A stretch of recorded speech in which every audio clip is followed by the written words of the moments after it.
نحمدہ ونصلی علی رسولہ الکریم، اما بعد۔ ذی وقار سامعین، کسی بھی مومن اور کسی بھی مسلمان کے لیے اس کا سب سے بڑا سرمایہ اس کے نیک اعمال ہوتے ہیں۔ نیک اعمال کے حوالے سے تیسری بات، نیک اعمال متقین کے قبول ہوتے ہیں۔ نیک اعمال اللہ سے ڈرنے والوں کے قبول ہوتے ہیں۔ جو بندہ متقی ہو، نیک اعمال اس کے قبول ہوتے ہیں۔ قرآن مجید میں اللہ تعالیٰ نے آدم علیہ السلام کے 2 بیٹوں کا قصہ بیان کیا ہے جن کے حابیل اور قابیل نام معروف ہیں۔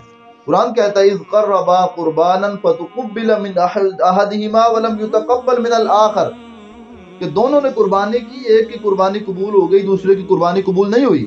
جس کی قربانی قبول نہیں ہوئی تھی اس نے کہا کہ تیری قربانی قبول ہو گئی ہے، لأقتلنک، میں تجھے قتل کر دوں گا۔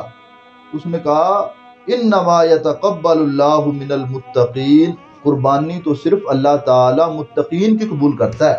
نیک اعمال متقین کے قبول ہوتے ہیں۔ جو بندہ اللہ سے ڈرنے والے ہوں، اس کی جلوت اور خلوت ایک ہو۔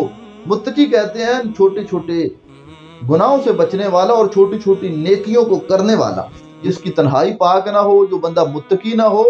سنن ابن ماجہ میں ہے، میرے آقا علیہ السلام فرماتے ہیں کل ان کے نیک اعمال تہامہ پہاڑوں کے برابر ہوں گے، لیکن اللہ تعالیٰ ان کو ضائع کر دیں گے، روئی کی طرح اڑا کے رکھ دیں گے۔